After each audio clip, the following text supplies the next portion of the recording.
says, get that India. Big boy. Call an ambulance! Maybe call a police! Oh, what a shot! What a shot! Campbell killer! Good evening, ladies and gentlemen. Welcome to the pre-game show here for round 13. Parramatta Eels taking on the North Queensland Cowboys in the NRL. My name's John, that's Craig. We're from the Cumberland Fro, and this is the Tip Sheet podcast. We're here with Eels legend John Muggleton, here to talk all things Parramatta. Are you ready for an Eels win tonight? Well, I don't think we could do too much better than having an Eels premiership winner here with us tonight. John Muggleton's our guest. Please welcome him to the Tip Sheet. And it's a fair rap that we're going to give you to start off with, John. 114 first-grade games with the Eels, 6 with the Tigers, 2 Origin caps. You took the field in 3 tests for Australia. You're one of a very small number of Eels players who've actually won a premiership, given that it was that era that all the 4 premierships have come for. There was not too many that actually picked up a premiership blazer back then. You've played in 3 grand final wins during that era, and you're player number 382. So before we start looking into tonight's game, John, we've had reports today that the NRL are pushing ahead with opening the 2024 season in Las Vegas. What do you think of that initiative, and would that have been something that you and your teammates would have enjoyed back in the day? Good evening, everybody. It's great to be here. Going back to the Premiership Blazers, not many people got Premiership Blazers, and that's mainly because after we won in 81, Fitzgerald made us give our Blazers back when we won in 82, and they just put /82, and then when we won in 83, he took them back again and he put /83 on them. So that's what a tight sort of general manager we had, and then we actually got new ones in 86 because we'd all got a little bit bigger and couldn't fit into the ones that we were in 20 when we were 21. So that's a bit of history for you that anyone who's got more than 2 premiership blazers made one up himself. But I think it's all about the next TV deal, and I think if we can get a market in America, rugby union's got a market in America. There's a big Major League Rugby over there, and that goes a long way to selling the product. If we can get a market over there, then our next TV deal will go a lot further to matching, say, AFL, which is over $1 billion. We've got to have more of a market than just England, Australia, and New Zealand. So if it works, it's absolute genius. They had a one-off state of origin in LA, I think it was, in 1984. I'm pretty sure, 84 or 85. Wasn't terribly well attended, but if they can get, nowadays people are keen to travel as well. So we've been stuck at home for the last couple of years. They get a lot of people over there from Australia to go to, the States and have a look around. So, there's lots of positives, but it's a bit of a risk. But if you don't take risks, you don't get the benefit. Do you need John closer to the mic? Yeah, maybe. Yeah. Let's get back to Parramatta now. Injuries and form have brought in a number of changes to the team. Hayes Dunce has made way for Sean Russell, and forwards like Ofahengaue and especially Wirra McGregor have grabbed their opportunities to shine. In that sort of light, I'm wondering if you can share one of your more interesting selection chats of a coach and sort of peel back the curtain on what might happen on a Tuesday or thereabouts when they start selecting the team. Listen, I had Jack Gibson as a coach, so it was always a nightmare when you were called in just prior to selection. I remember 1982, we got to the last game of the season. It had been a long season. I'd played every rep game, and in those days, if you played State of Origin, you played Sunday, Tuesday, and then the next Sunday you didn't get a rest. And City Country was on a Saturday, and you had to back up on the Sunday. So by the end of the season, I was pretty tired, wasn't playing well, and Jack called me into the coach's office and he said, Jake, you're not playing very well. And that worried me because Jake's not my name. So I was a bit worried for a start. And then I said, no, Jack, no, I'm a bit tired. You know, I'm struggling a bit. And he said, anyway, I voted to drop you. And I said, yeah, well, Jake, that's fair enough. Okay. And I turned towards the door and he said, but Coach Money voted to keep you. And I went, oh, good. Like, yeah, that's good. He said, but Sugar, who was Mick, the conditioner, he voted to drop you. So I'm 22 years old and my head's spinning, and so I turned for the door again and he said, but Mass voted to keep you in. He said, so it ended up 2 votes all. And I said, all right, Jack, yeah, that's good. He said, but luckily for you, a stray dog walked past and voted in your direction. And I said, thanks. And I said, so am I playing this weekend? And he said, yeah, you're in. And I said, okay, thanks, and headed for the door. And he said, hey, Jake. And I said, yes, Jack. And he said, be careful. That dog might have something else to do next Tuesday night. So for the people who think it was a benefit and it was a privilege to be coached by Gibson, there's a lot of mental issues went along with it. Bit of mental terrorism there, absolutely. You actually debuted with the Tigers, as we mentioned, before you joined the Eels in 80. So I reckon you'd be well qualified to answer this question. Tonight, we've got Luca Moretti making his debut for the Eels. What were the circumstances of your first grade debut, even if it's off the bench, whatever was the most memorable, starting or off the bench? And what do you think would be going through Luca's mind tonight? My first grade game was for the Tigers versus Parramatta here at Cumberland Oval. I was rung at 7 o'clock in the morning. I was down to play centre in second grade, and David Grant had pulled out of the second row in first grade, so I was in. I had to drive at 9 o'clock to Balmain Leagues Club to drive all the way from Dundas back here. Greg Oliphant, head high, Ray Price after 5 minutes, and we got beaten 42-7. So the only thing that I can and say about debuting in first grade is what Jack used to say to other blokes. He'd say, I've picked you as a first grader, that means you're a first grader, go out and be a first grader. They're all first graders. If you need to tell them what to do, even though it's your first game, tell them what to do. But to be a good footballer, you've got to be a good listener as well. So when he gets out there, he's just got to listen to the calls. He's got to listen to, if he's carrying the ball, listen to his support, whether they want it transferred or whether they want him to make the yards, and then he'll be all right. Do his work in defence and don't overplay your hand. And the follow-up to Craig's two-parter, Joe Ofahengaue has made the mid-season jump from the Tigers to the Eels, which is a really bizarre bit of sort of career parallels there for yourself and Joe. But he's going to join a team with minimal familiarity with the players around him. He's got no experience with the cores, the attacking shapes, defensive structures. What do you think the coaching staff will be expecting of him this week? And what would you be expecting of him given his experience as a first grader and as a representative player? Well, he's got 150 plus games. He's got state of origin credibility. He carries the ball strong. He's a big bloke. That's, as a middle forward, that's what you got to do. Carry the ball, get over the advantage line, and if you make a break or you get free and there's somebody there, give it to them. I wouldn't see him being a ball player for the first 4 or 5 runs. He's got to establish that, establish your run, and then when you got him on the back foot, then he can play the ball a bit. But pretty excited to see him come across, and I think he's a quality player, and we've done pretty well in getting him. And another player to talk about tonight is Josh Hodgson.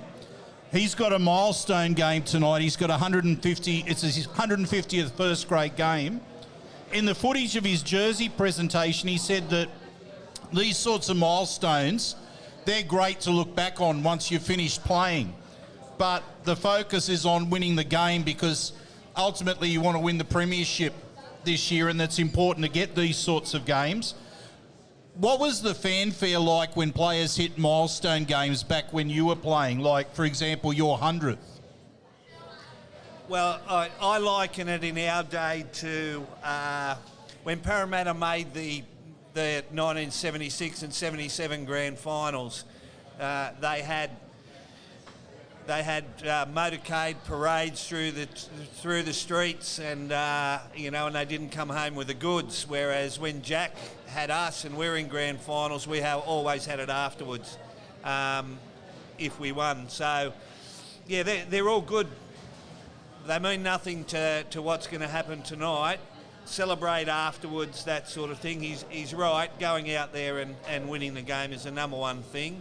And then we can all say it was for you afterwards, but it's not. You just got to go out there, win for your club, win for your fans, win for yourself.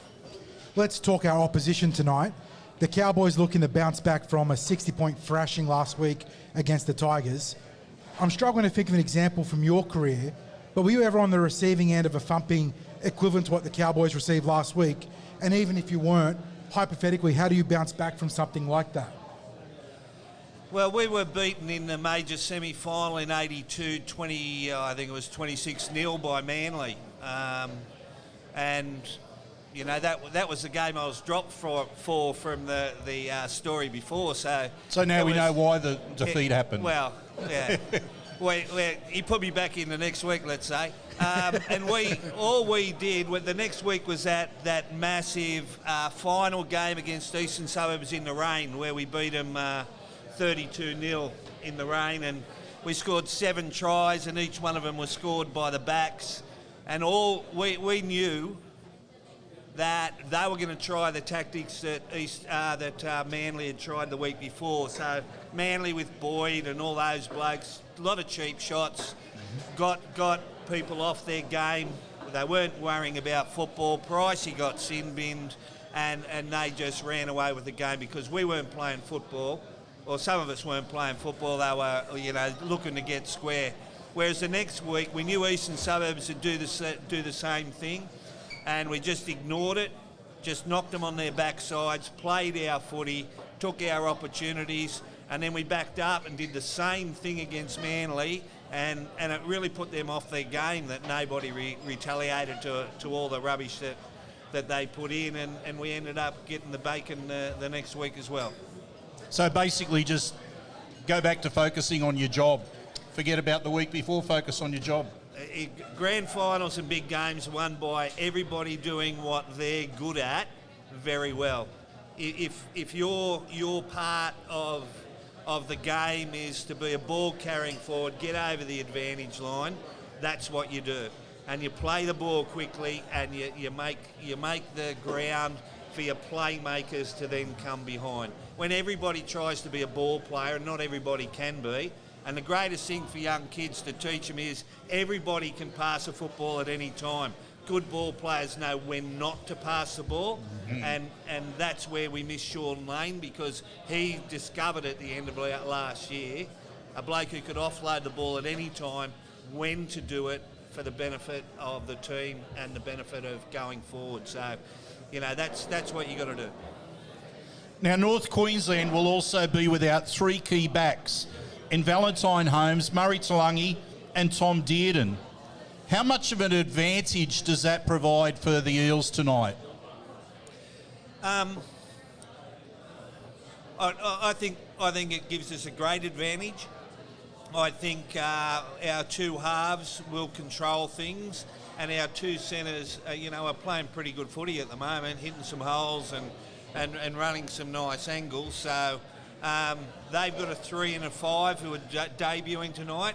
So if we can get them on the back foot and make their debuts fairly ordinary, then I think that's where we can take advantage.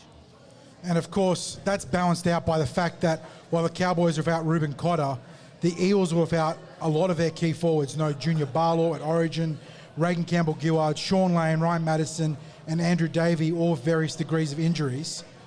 We know that in these games, it can often be won or lost in the trenches. What would be your message as a coach to the Eels pack tonight, looking at those guys that are getting opportunities because of origin and because of injury?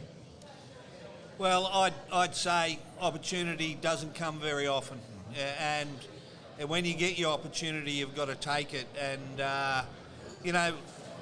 the common perception in rugby is if you want to beat Parramatta, you pick your meanest, nastiest pack of forwards and you take us on in the forwards. So if these blokes stand up tonight, that's a great advantage coming forward to big games and into semi-final time, because some of our blokes, first picks, have not been great in those games.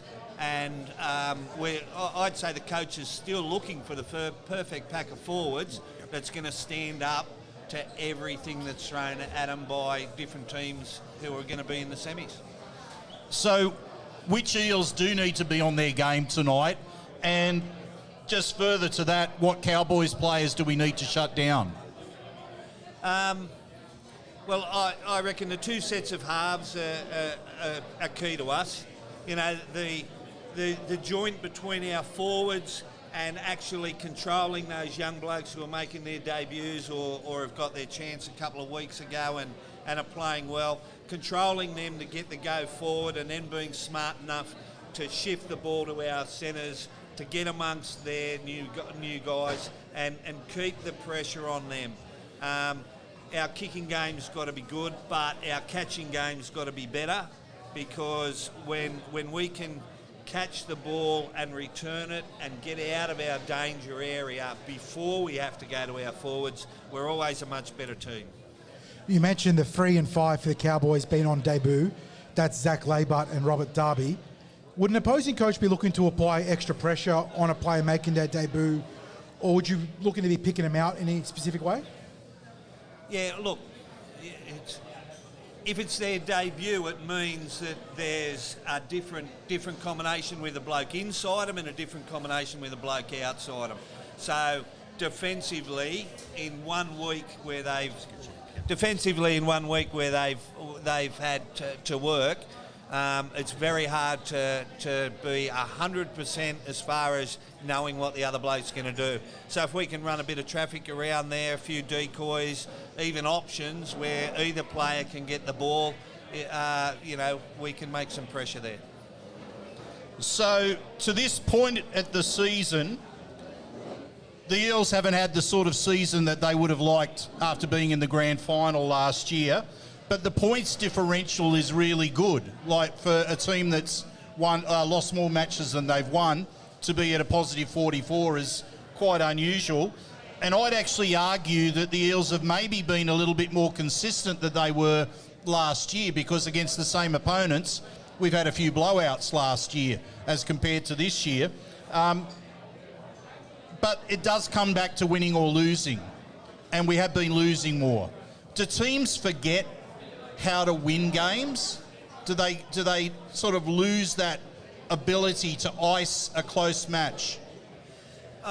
Look, I don't think anybody forgets how to lose. I think the loss of Mitch for those couple of weeks was really important. You saw the impact he had last week. He had it on a string, and that enabled Dylan to take a step back and gave him more time and more space, which he used.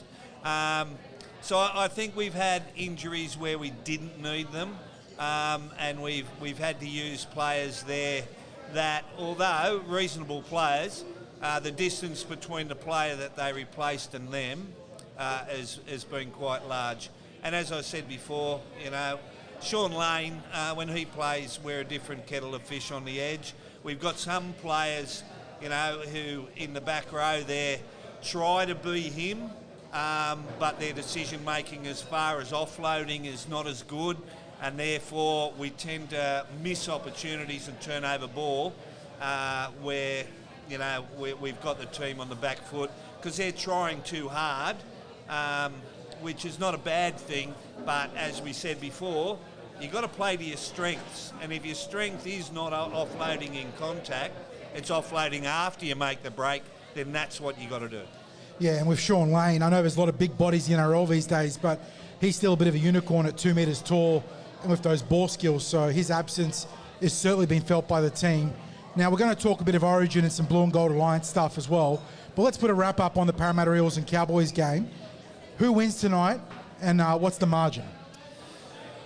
Look, I really think Parramatta after last week, that they've hit the combination that they want and the control that they want. So I'm sure that blokes coming in have got a very strict guideline to how that they've got to play, and I think that Brad Arthur will go through with those blokes and say, this is the formula, this is what we did last week, you're taking this role now, this is what I want you to do. And if we put that balance of the kicking game versus the running game, the strong defence, the pressure on their kickers so they don't get a good, clear kick away, there's no reason why we can't run up a score, because, if they get behind again early in the game, heads might go down. Bad memories start coming back. Now, just with Origin coming up next week, want to get your takes on it quickly. You had 2 games for New South Wales back in 1982. How big is that step up from premiership football to state of origin football? And then, of course, who's your tip for game 1? In those days, there was city country in between, so you had that next level before, and another look, the selector's got another look at you before you go through, and you got some combination, even though in 1982 we had 5 Queenslanders in city first. So that was just ridiculous that we gave them an extra, information. We had the same coach. So we're going into Origin. They've run and known all the moves that we're going to run in Origin, and they've played with us and know what it's like playing with us and what our strengths are. Just a bit of an oversight there. And then they turn up. Yep. Plus, as we were going down the tunnel to go on for game number 1, Alan Thompson was putting out a cigarette on the wall. That didn't help a lot, for what. But we won that game, lost the next 2. So, all in all, I think New South Wales will get away with it, and I think around the halves, I think Cleary will take control. I think we can get to Cherry Evans and at Manly, I know he's used to running things, but I think he'll get a bit of blowback from being angry with some of the other big-headed Queenslanders that he's got to push around. I don't think they'll handle it that well, and I think there'll be a bit of pushback there against him. Just further to what you said before, John, when you talked about the Queenslanders that were selected for the Sydney City team and us having the same coach, so they were fully aware of the moves. Was that indicative that the state of origin back then meant more to Queensland than it did to New South Wales? Was it more important to them? Oh, they prepared a lot better. They rested players the week before. We didn't. As I said, we played on Sunday and then we went up there, had one training session and played State of Origin on Tuesday night. And then, it was a couple of years till New South Wales started to get the message that, this is everything for them, so it's got to be everything for us as well. Yep. Moving away from the NRL Premiership and State of Origin, we recently attended the Blue and Gold Alliance Ted Solkovich Memorial Golf Day, which incidentally was being sponsored by Paraleagues, home of the Eels. How was your form out on the course, mate? I think I played for the Leagues Club team, which was good with Greg Monaghan, the chairman, and Chris, the general Christina, manager. Yep. So,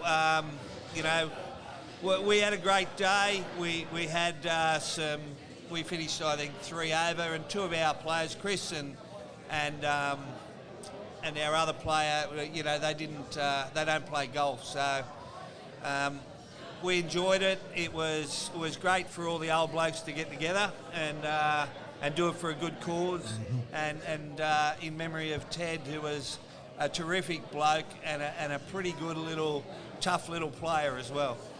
Yeah, you mentioned that those sorts of days are good for a catch-up. How important is it for blokes to be able to catch up with mates like that and just to be able to talk with people that, you know, they might necessarily see every so often? Well, much as I love doing this sort of thing, Eric Groth and Stephen Ella and David Lydiard are over there. I'm going over to catch up with them, and we grew up together. You know, Eric and Stephen, I played against them in the Centres Jersey Flag for Balmain and in a semi-final, and it was a great tussle, and then I ended up coming here, played state under-18s with Eric, and we dead set, all of us grew up together. So, you know, it's like catching up with brothers, and we're going to have a good night over there, have a couple of beers together, tell some stories. I'm sure that the players tonight, no matter what the score, won't play as well as we did in our day, and we'll be certainly commenting on that as well. We actually mentioned a few of the boys I was going to talk about, but we've had a wonderful cast of former players, including yourself as guests on the show. Guru, Neville, Bert, Steve Ella, Zip Zip, Lids, Wally, the Bear, Pricey, the Crow, Edgy, and most recently Mick Butino, who was fantastic. Graham Atkins Brains has been on as well. Can we finish with a quick story about one of those fellas, if you've got one to share? Well, Graham Atkins is nicknamed Brains. That shows you how football's changed. He turned up here in 1975, 1974, straight out of school as an 18-year-old, walked up. One of the old front rowers said to him, "What do you do for a living?" And he said, "Oh, I'm at university studying teaching." And he said, "Oh, geez," he said, "nobody else here is going to university. Or you must have a lot of brains. So that's what we'll call you. Your nickname's Brains from now on." And it just stuck. And it just stuck from there. And I taught with Graham out at Blacktown Pats. You know, I've often had my doubts about the nickname, but you know, he was a good-looking bloke, and it's a little-known fact that he was engaged to Claudia Schiffer for a while, and she ended up calling it off because she realised the married name would be Claudia Schiffer Brains. Well, mate, that's a fantastic way to sign off. I think it is a good way to sign off, John. You've been an absolute legend, John. Thanks for joining us. Here's to an Eels victory, ladies and gentlemen. A round of applause for a Parramatta legend, John Muggleton. Hello and welcome back to an instant reaction edition of the Tip Sheet podcast. As always, I'm your host, John, also known as 4020. Joining me to break down a gutsy win from the Parramatta Eels, a very tough game against the North Queensland Cowboys in round 13. But joining me to break down that 8-point victory is my good mate, Sixties. Eels go back-to-back before the bye. Big win, big fella. How'd you see it? Well, first of all, just a huge 2 points, mate. That's those two competition points running into the bye. I know we've said it before, it's like getting 4 points for the win. But before we go any further, mate, a huge shout out to our sponsors, Big Swing Golf, Northmead, and Star Partners Real Estate, Auburn, Narelle and Parramatta. We always say it, if they weren't on board, we just wouldn't be able to do what we do on the Cumberland Throws. So thanks to them. Mate, I'm just, it was edge of the seat stuff at the end. I felt like it probably shouldn't have been, but considering the injury that the Eels are going through and then losing Big Joe O,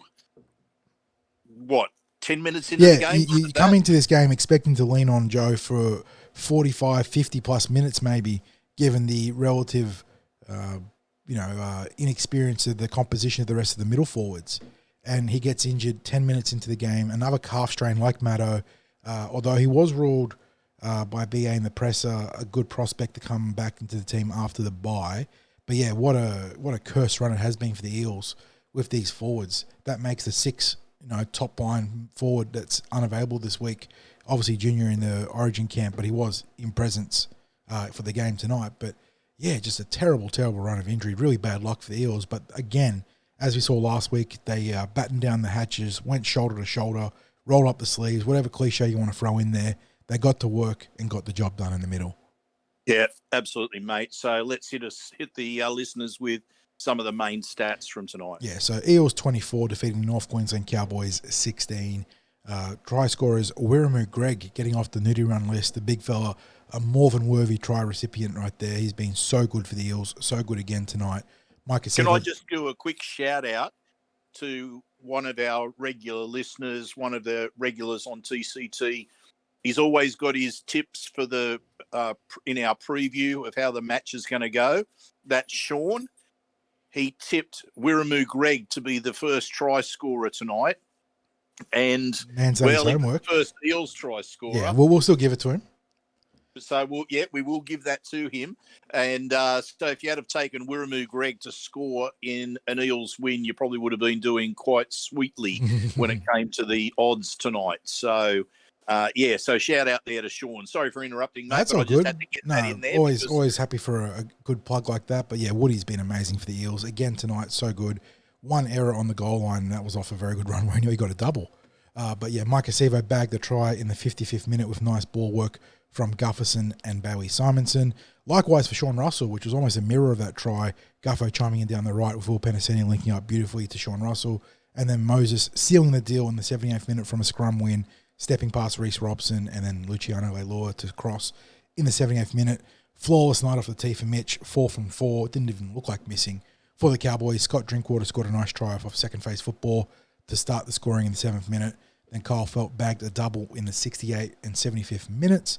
2 from 3 from Chad Townsend. An important miss on that final try to keep the margin at 8 points. Sorry, on the second penultimate try to keep the margin at 8 points and give the Eels that buffer. Let's go through the team stats quickly. 60s. Eels ahead, but perhaps not as much as you would have thought in possession. 52 to 48%. Time of possession about a minute and a half in their favour.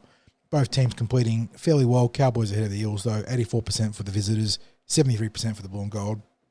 We should mention, too, that the Cowboys completed at 95%, 21 out of 22 in the first half. Yeah, and deep into the second half, their completion rates are pretty good until a few errors at the end turned the numbers there. I think there was a Dylan Brown kick that Peter Hiku made a meal of. There was the ball that Reece Robson, Jermaine Hopgood, dived on from, I think, Cohen Hess.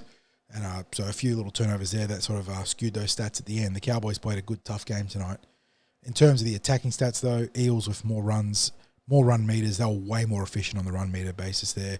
Just 4 more runs for the Eels, but they went 250 more meters in those 4 runs. So really, really effective stuff from the Eels there. 7 line breaks to 5 in the favour of the blue and gold. Cowboys just ahead on tackle breaks, 32 to 30. Again, average play the ball speed massively in favour of our opposition, 60s. A 3.37 for the visitors, a 3.91 for the home team. So we got mugged a couple of times there where I felt that Liam Kennedy could have easily have blown a penalty. I think there was one of Mike Acevo, which was he actually got pushed off the ball as he was trying to play it. And he just said, play on. But nonetheless, the Eels persevered.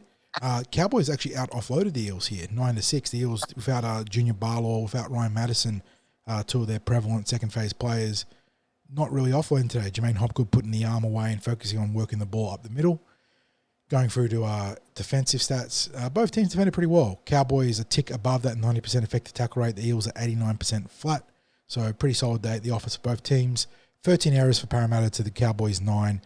Eels conceded 4 penalties to the Cowboys 2, but the Cowboys did give away 2 6-agains. Eels didn't use a full complement of interchanges, surprisingly, with that Joe Ofahengaue injury and Luke Murray getting good time as well. So BA happy with the forwards in their slots here, using 7 of 8 interchanges. In terms of the player stats, quickly 60s, shout out to the back line. I know that Mike Acevo had a couple of moments in defence that we can talk about, but in terms of his contributions on the ground, he was huge. He went for over 200 metres, 215. Guffo at 250. Penasini 120. Simonson nearly 150. Sean Russell nearly 180. So huge stuff there from the backs. Yeah, and that's good to see given the sort of numbers that we've seen in previous weeks. So we need the backs we really need them to step up tonight. More than ever for the forwards out, but in general, that combined arms approach makes the team so much better, and the backs are stepping up in that regard. So good to see there. I think that Sean Russell, I know he had a couple of tries that I wouldn't say he butchered or botched. They were just really close. That didn't go his way. One was a forward pass call. It was tough. That was, coin toss call. Sometimes they go your way, sometimes they don't. The other one, he just got knocked out of his hands just as he was putting down, but he's finishing really nicely. He looks comfortable on the high ball again. He's working really hard with the rocket. So he's looking like the prospect that we knew he should be. So it's really nice. I don't know what changed for him in that stint down in the reserve grade, because it wasn't like he went down there and dominated, but he got his head right and he's back playing really good football outside of Will Penasini. Yeah, what I like about Sean Russell, and I was talking to the other fellas there last night, the other TCT fellas, was that he's got very good acceleration from a standing start. Yes. And those, especially that try tonight, he had to be at a standing start, and that was just the way that the play went, and he just took off from 0 to 100 rather quickly, and that was basically what got him across the line. So full marks to him there. And Will Penasini bullied the rookie, I felt like. Poor Laybud out there just got physically dominated by one of the more robust centres in the competition. Yeah. So it was, we had the back step up, and we're going to talk a little bit about that when it comes to the 3-2-1. It's going to be, I think this is going to be a tough one to call, mate, but I don't want to preempt anything right now. I'm set in my mind about the 3, but I still haven't worked out the 2 and 1 at the moment. Maybe as we chat a little bit more, it might start to become clear in my mind which way I'm going to go with that. So, yeah. So general talk for this game, 60s. We knew the Cowboys were going to come out with a new focus after getting absolutely embarrassed by the West Tigers last week. They stayed in camp in Sydney from that defeat, and that was always the plan regardless of the win or loss there, obviously with a big two-leg game or two-leg trip against the Tigers and the Eels. But Todd Payton takes them back to ground zero, takes them to train at Leichhardt to try and confront their demons from that loss. They come out, they're playing much tougher football. They were good today.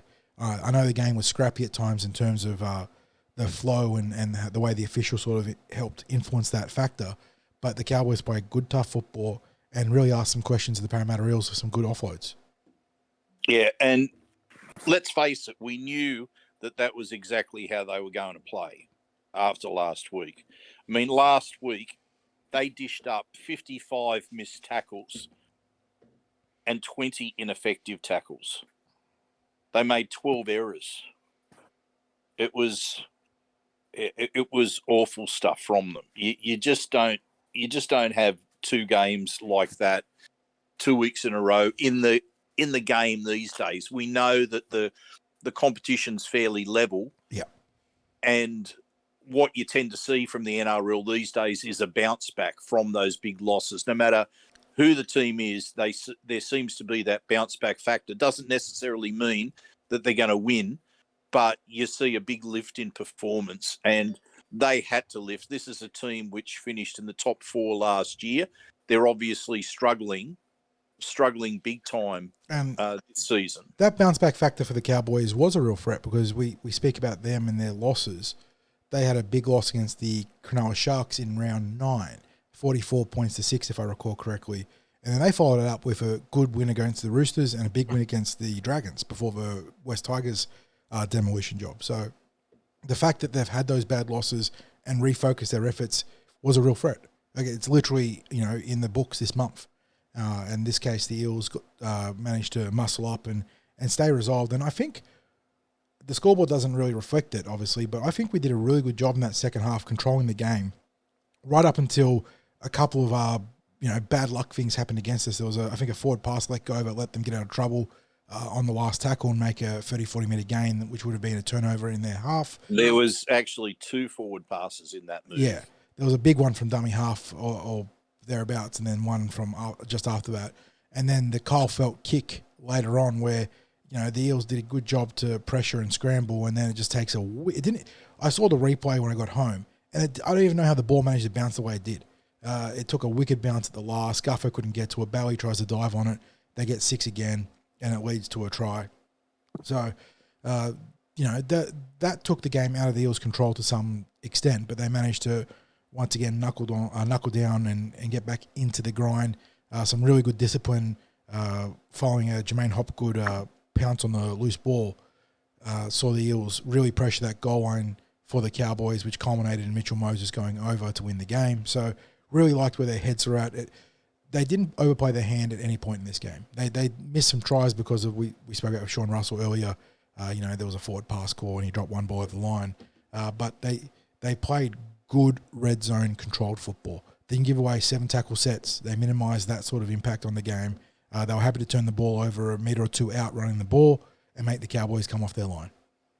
And really, I think both teams were about that tonight, because the Cowboys in that first half, as I mentioned before, they completed it around that 95% mark in the first half. Now, that was a team that was obviously going in with the plan to simplify their game. Yeah.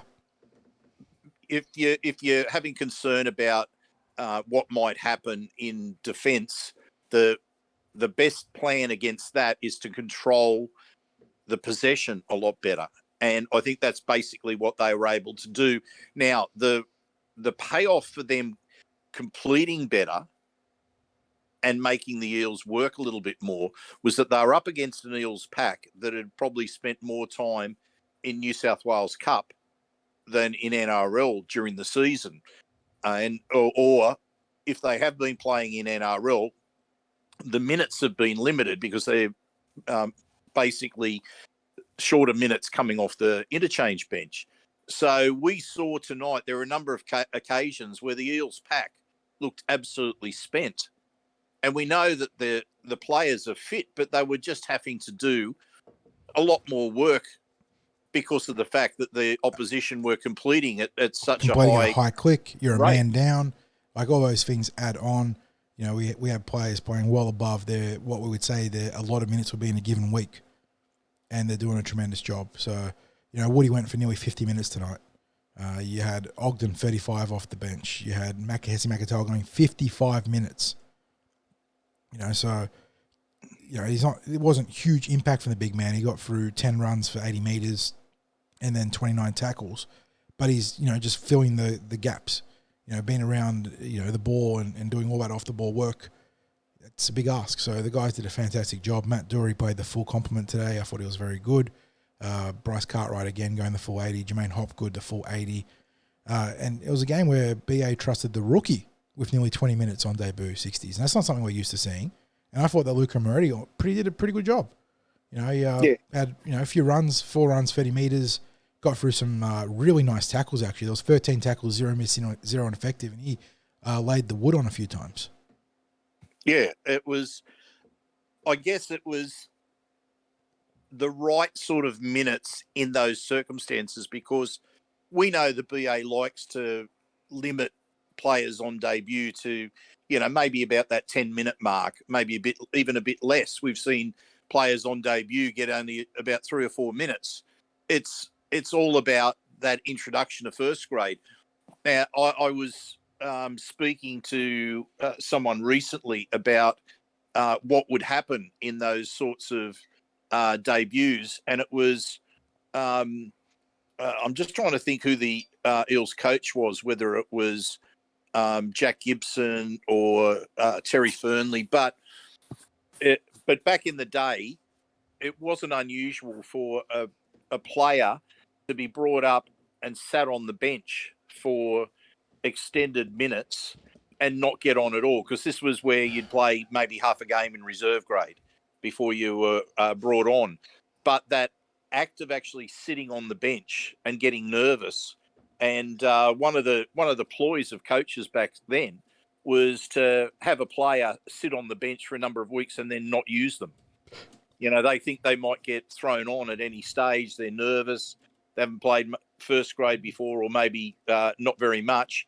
So by the time it gets to about the 3rd or 4th week where they're sitting on the bench, they're maybe not expecting or not as concerned about whether they're going to get on or not. And then that's the time they put them on. So I think that those times in the past where BA's just brought them on with limited minutes, it's worked. We know when we've spoken to Murata back in a few years back when he made his debut for the Eels, and we'd been calling out for him to be in first grade the year before, and then when he got his time in first grade, it was only a few minutes, and he said to us, oh, "Look, I'm glad BA waited, and I'm glad it was only a short stint out there, because that I was gassed. That jump is the biggest jump you're going to make in your career."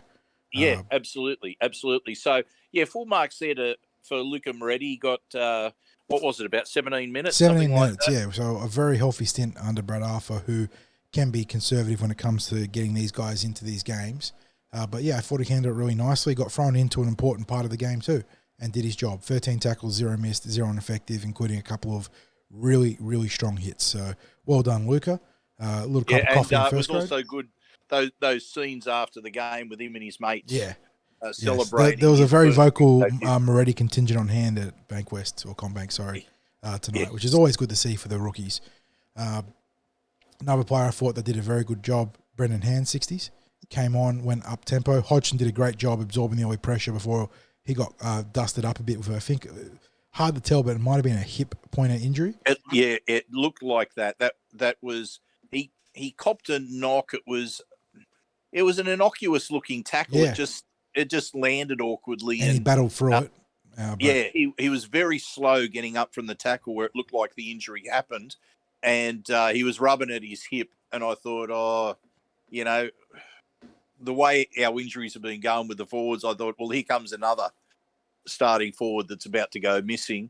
But as you said, he battled through it, and it's a shame that he copped a bit of an injury in what was his 150th first grade game. Still played a good 30 minutes though. It was a solid stint there, and paved the way for Brendan Hands to come in and do a really good job going up tempo through the middle. He had some really nice runs.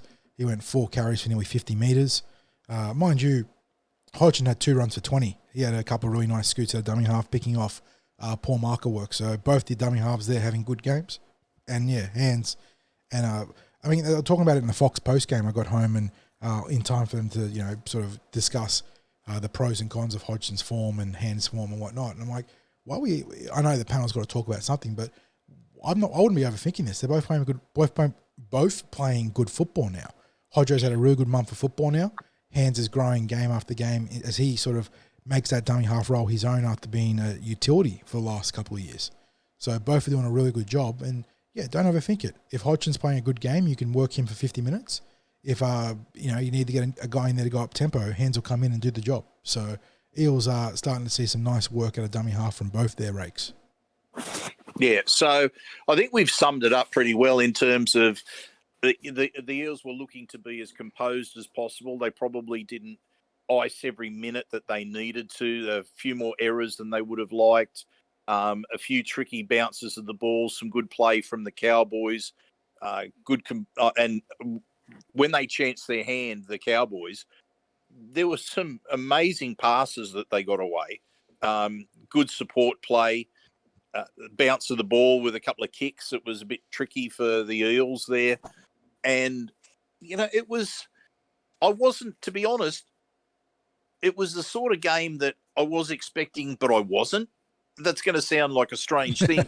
I wasn't expecting some of the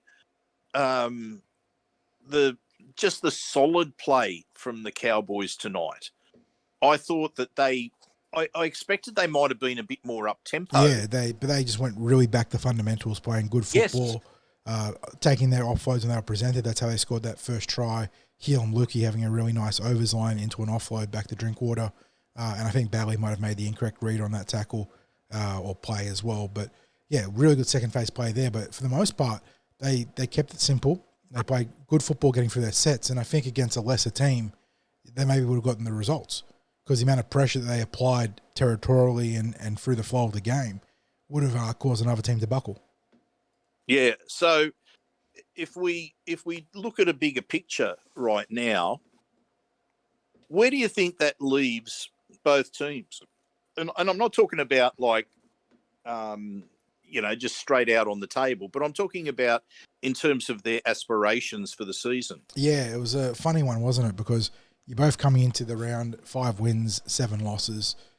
You're not that far outside the top 8, let alone the top 4, the way the season's played out. It's so congested, but a loss tonight, not just the result in terms of the absolute wins and losses columns, but the flow of your season, I think it's a big one.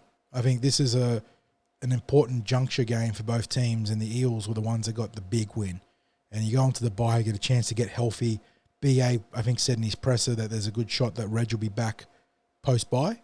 So you're getting Reg back, maybe getting Joe Ofahengaue back, Junior's back from Origin, and then you got the likes of Andrew Davies back too, because that was just a mandatory Cat 1 concussion stand down.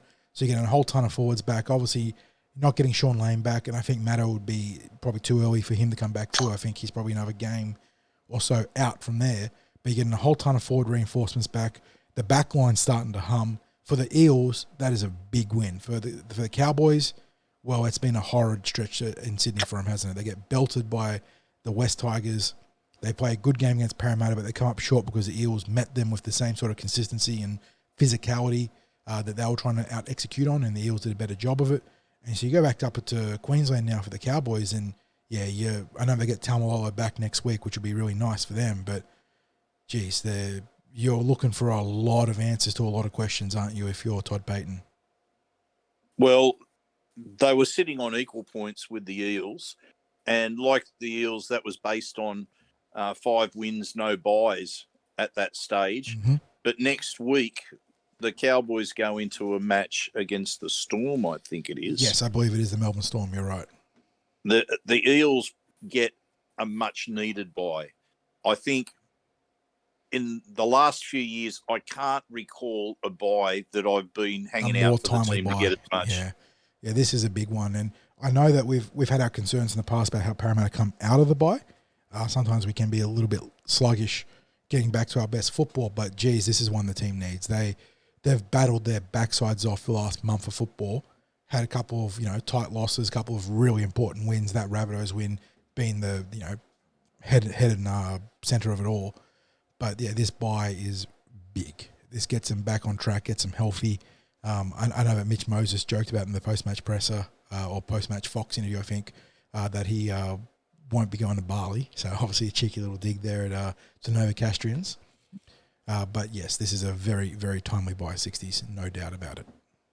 Yeah, and the Cowboy, mate, this table, it's so congested. It's crazy, I think in 2018 we ended up with the top 4, bottom 4, in the top 8, the top and bottom 4 part of the 8 being separated by 2 points. And that was impressive, but there was a big drop-off to the teams chasing. Whereas in this year, we've got to just far out from 1 down to 15, I would say. Everyone's still very much in the hunt. West Tigers and Dragons are down at 3 wins below that, but Canterbury, Cowboys, they've still got 5 wins. They're not that far out of the chase. Eels elevate themselves into 10th place provisionally, 60s, but they're just 1 or 2 wins behind the front runners now.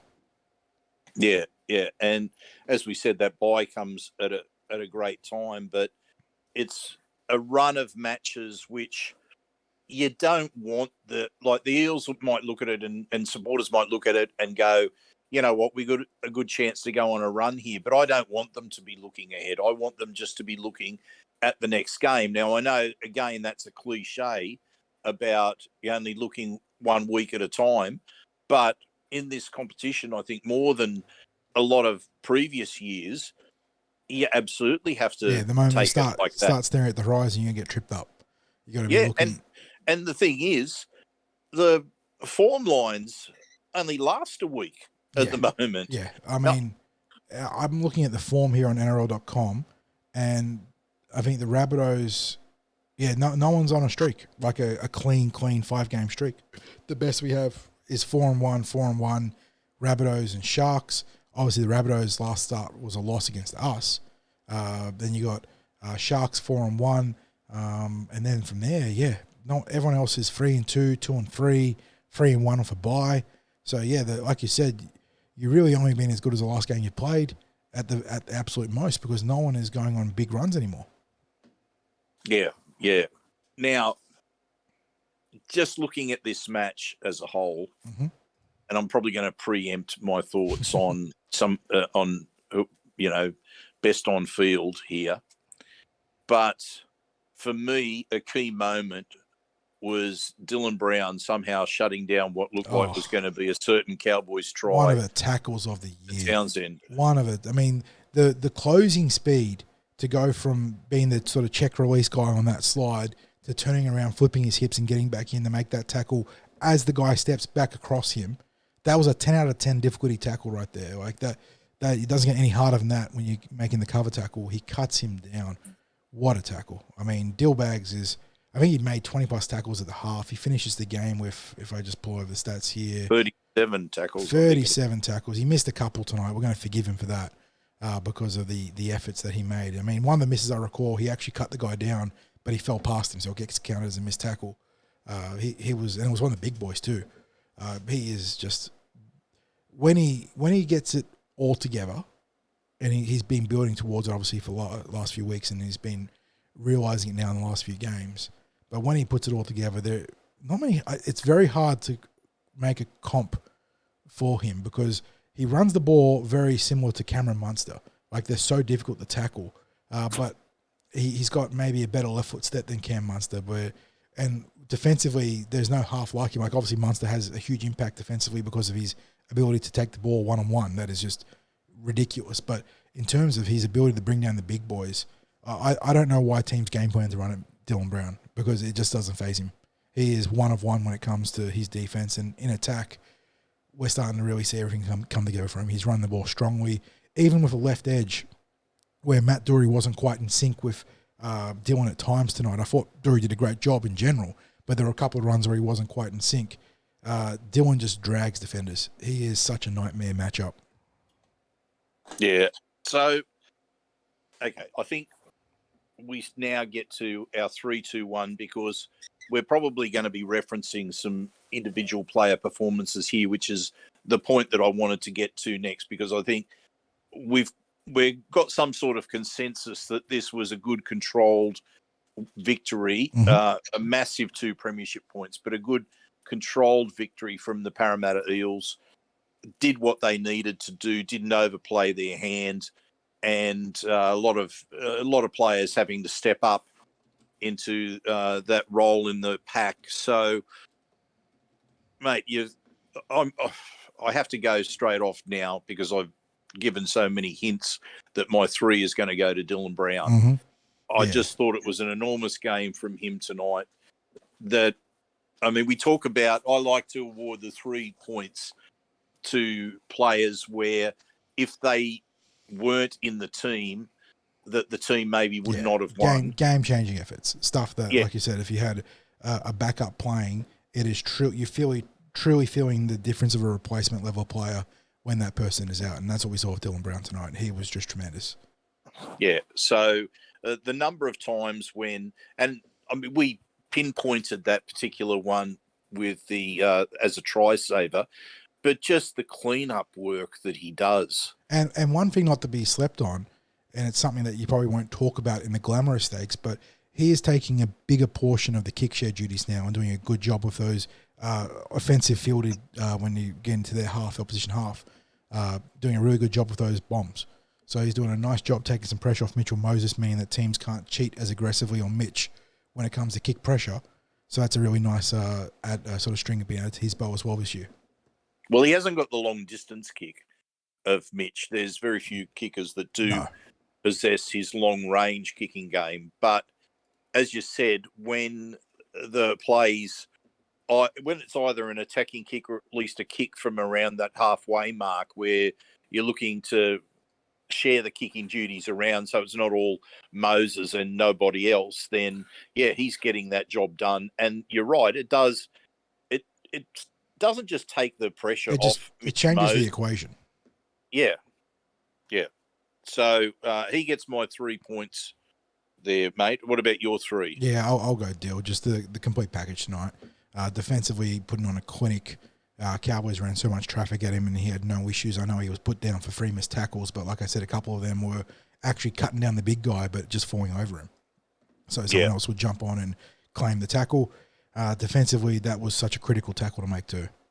Cowboys had a cheeky little game plan. We've seen a few teams do this against Parramatta, to run the ball in the last, trying to pick out a gap there. And, it felt like all money that they were going to score there, and he just came out of nowhere. So what an effort, what a player.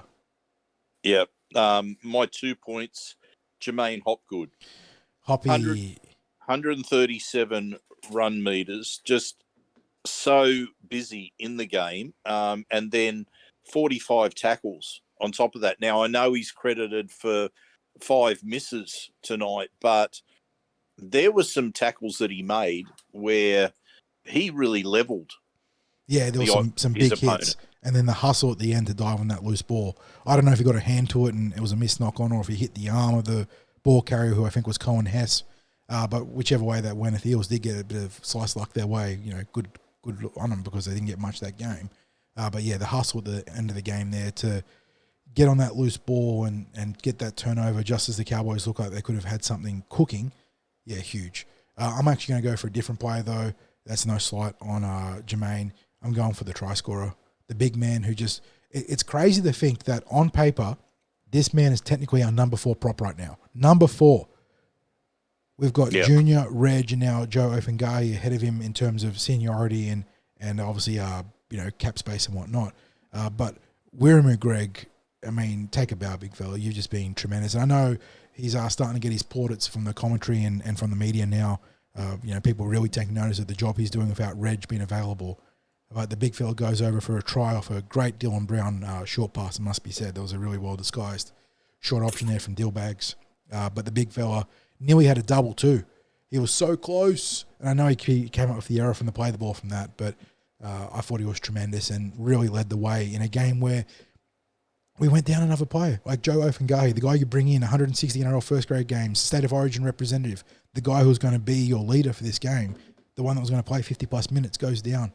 And you just turn the woody and say, okay, big fella, we need you to go 30 minutes in the first half. And he does it. So, it sounds to me, mate, like you've got your passbook stamped to Wiremu Island. Oh, yeah. I'm first class, 100%. I'm there. I'm shelling out for the good tickets for the Wiremu Island. He has been... His rise and rise this year has been so tremendous, and I know the Moles talked about the Eels being close to linking a long-term extension for him. I hope it gets done soon. He is really starting to realise he's such a throwback prop too, in an era where you need the ball play and you need to be a little bit more agile defensively. Woody is a north-south guy, just pumps the legs, and no matter how tight he is, he's always up for next carry, and he's just gone from strength to strength this season. So 2 points for the big fella for me.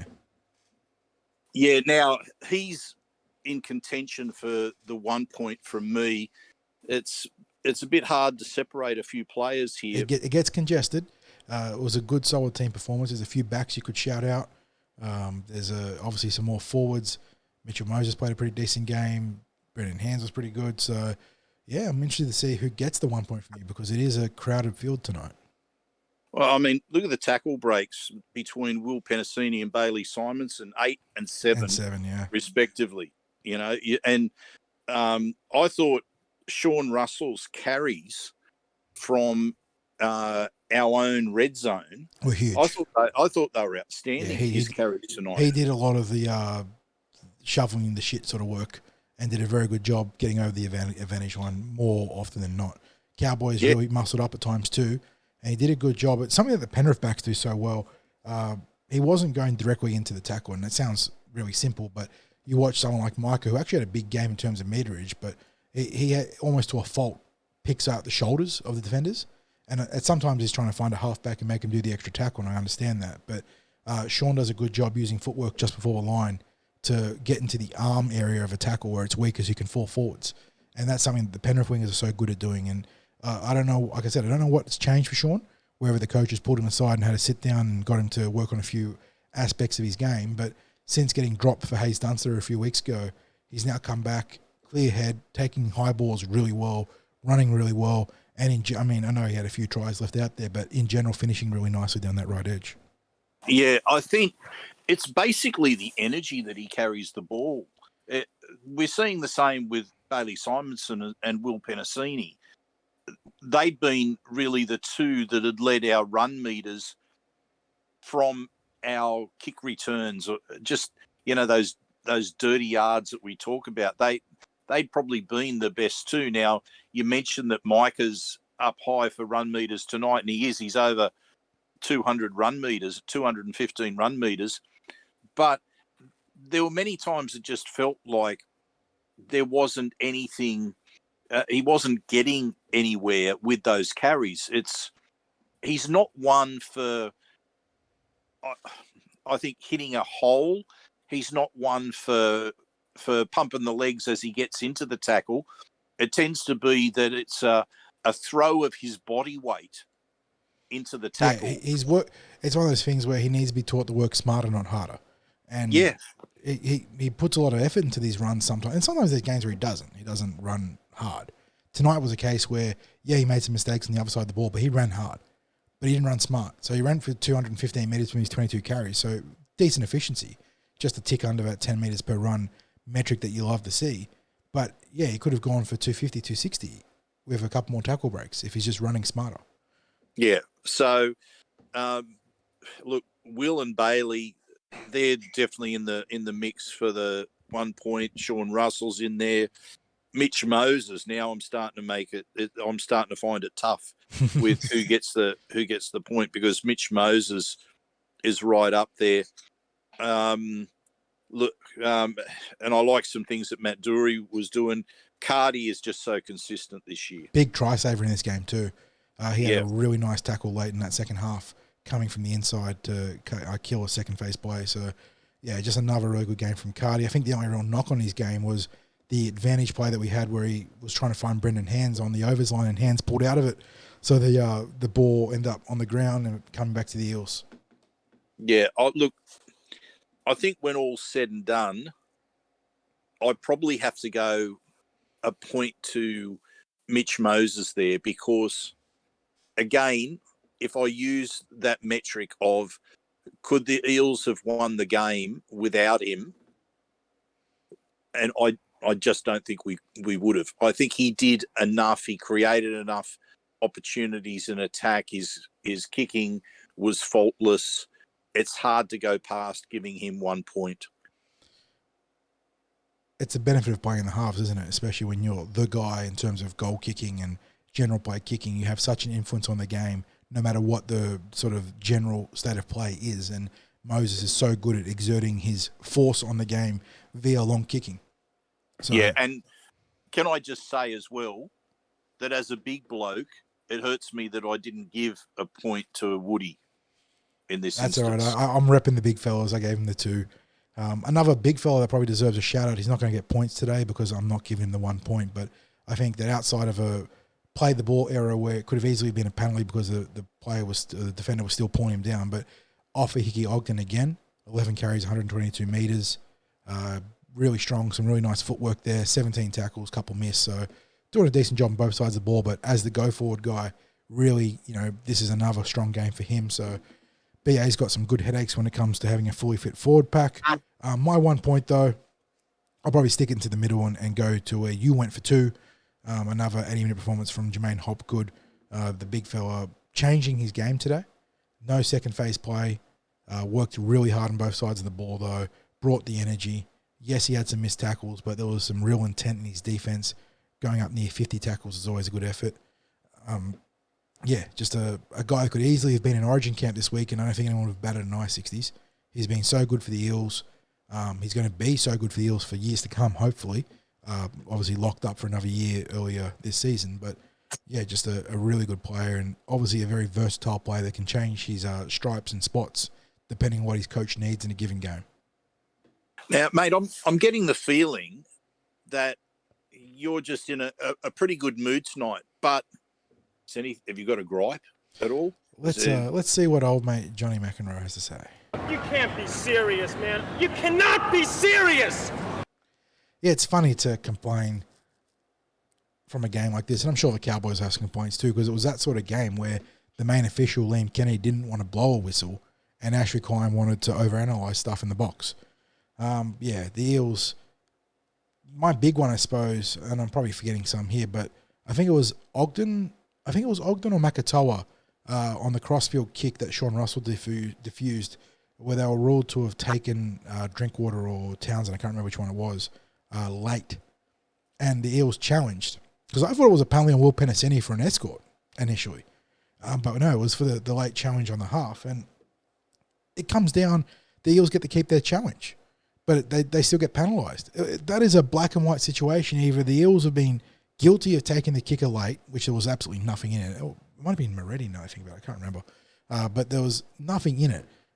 But either it's that or it's challenge successful, overturned, Eels get the ball, keep their challenge. But we got the worst of both worlds. Cowboys get the penalty, Eels keep their challenge. It's just a bizarre call. Bizarre call. Yeah, it was. Look, I think you were right about the match official putting the whistle away because, look, the Eels had a couple of penalties against them, but they came about as a result of challenges, I think, that the Cowboys were successful with. And apart from that, there just wasn't too much that was called during the game. Now, there are people, supporters that enjoy that. They say, look, if the ref can put his whistle away and the players decide the outcome, fantastic. Unfortunately, what we saw tonight was there was evidence as to why the Eels play the ball was so much slower than the Cowboys, which is basically they were being held down. Yeah, they got mugged. They got mugged. There was a couple of times where I'm pretty certain the referees on their tip sheet have it down that Mike Acevo should never get a penalty for play the ball infringements because he got mugged a couple of times this game. There was one where he was actually pushed as he was trying to play the ball, and he ended up behind the ball and having to step back over at the play and no call. Yeah, that was an absurdity. I mean, if people didn't notice that, so he's pushed off the ball. The ball's on the ground. He's pushed off the ball, and then he has to go step over and ruck the ball back. Now, that's the most ridiculous outcome because he's either played the ball incorrectly, like lost it, or the Cowboys have committed an infringement. Yep, agreed. It's almost like another example of what you were speaking about before with the challenge on the kicker, where the penalty stood, but we got to keep our challenge. And you go, how does that work? You'd cop losing your challenge and whatnot and say, yeah, they got it wrong, but that's the right process in terms of following up from that logic sequence. But we got the Eels didn't do wrong, but didn't do right, so keep the challenge but lose the penalty. Like, I don't know. And then of course you had the and this wasn't the referee. This would have come from the sideline official, but the denied try to Sean Russell, where Will Penasini has thrown it either right on the line and or it's just, caught. or it's just caught. before it. It's caught 20 or 30 centimetres over the line, which is... I was going to say not even half a metre past the line. It's a classic a case of momentum from the pass, carrying the ball forwards. I was going to say, like the ball has travelled something like about 20 metres sideways, and there was no allowance for the fact that it's gone maybe 30 centimetres forward. And the line is very clear there. You can see this is, we're not talking about something where it's travelled a long distance forward.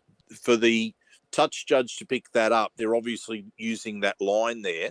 And okay, that's fair enough. But in one of the Cowboys' big movements that led to a try, we saw two whopping big forward passes that everyone in the crowd saw and everyone in the crowd called out, like bayed for the forward pass. It was so blatant. But look, I mean, those things can happen. It just felt like it was one of those games where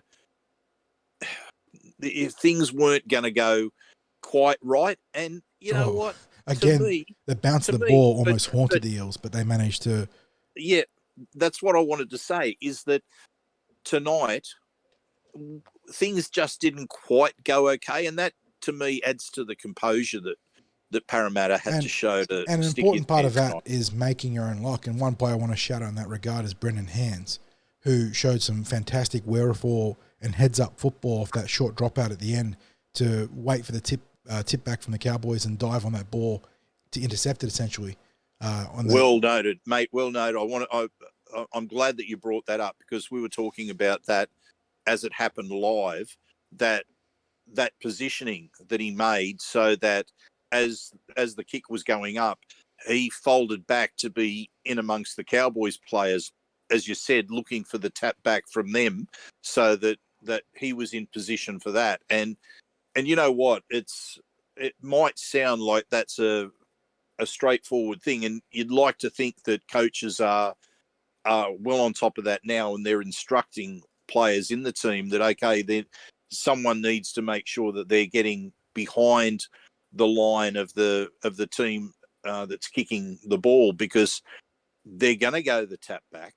They're very rarely going for the catch. They're mostly going for the tap back. So if they've had great success with that, get yourselves around the ball, make it harder for them to catch it. So Now, if the Eels were I remember the line for this one. I think the Eels were $1.18 favourites in this game, which I thought was outrageous given that both teams had serious outs. They were the unbackable favourites in this game. The big upset in the day, though, 60s, happened before, while we were doing our pre-game show, and I actually didn't get out across and Combank, I keep getting that one wrong, Combank in time, to catch the second half because I had to take a phone call once I got back to my car to drop off the audio equipment. So I don't know what you called the second half, but Eels 26 defeating the North Sydney Bears 8 in the New South Wales Cup. This is not one that we had coming. When we did the preview podcast, we thought the Eels were going to get absolutely hammered in this game, taking on the table-topping Bears that only dropped 2 games from, I think, 11 or 12 outings, form team in the competition. Eels vastly down on troops. Jake Arthur's gone to Manly. A whole ton of forwards playing in the NRL tonight. They had no rights to win this game, and though they win the game, that 26-8 scoreline flattered the Bears because they scored a couple of late tries to peg back those 8 points. Yeah, it was. I think it was 26-0. Yes, 26-0 heading into the 70-minute portion. Of the game. I didn't see too much either because by the time I got over to the ground as well, it was. I think it was just before we scored the try to take us up to 26-0. So I'm going to have to look at the video tomorrow. Or at some stage over the weekend to see what I can. So we'll get expanded feedback on the NRL News and Review podcast there. But to give people context, the Eels were so down on troops in this game. Hayes Dunster was a pull-out just before kickoff. Jiro Momosia was playing in the centres. Their backline was Sini, Tupou, Lumi, Momosia, Minhinik. And they managed to absolutely spank the competition leaders. So well done to all the troops there. Well done to Coach Kalis. They started the young hyphen, Jonte Jr. Befamisa. He started in the front row of this game, 60s. So always good to see. Tony Matteli and Jock Brazel, a couple other youngsters on the interchange. I think they had decent games based on what I heard from feedback. So, yeah, really, really good result there. A really nice way for both teams to get the W's. And now the pressure's on the Jersey Flag tomorrow. Last week, they were the lone losers after having a string of injuries in the game, causing them to get run down by Souths when both Cup and NRL won. So, want that sweep this week. They need to get the win against the Melbourne Storm. Well, I'll be heading out there to Kellyville to provide a live blog on that. Mm-hmm. So if you're looking to find out what's happening with the Jersey Flag, either follow, if you can't get out there yourself, you can follow the updates that I am no 4020. People know that. You do some good honest work. 4020.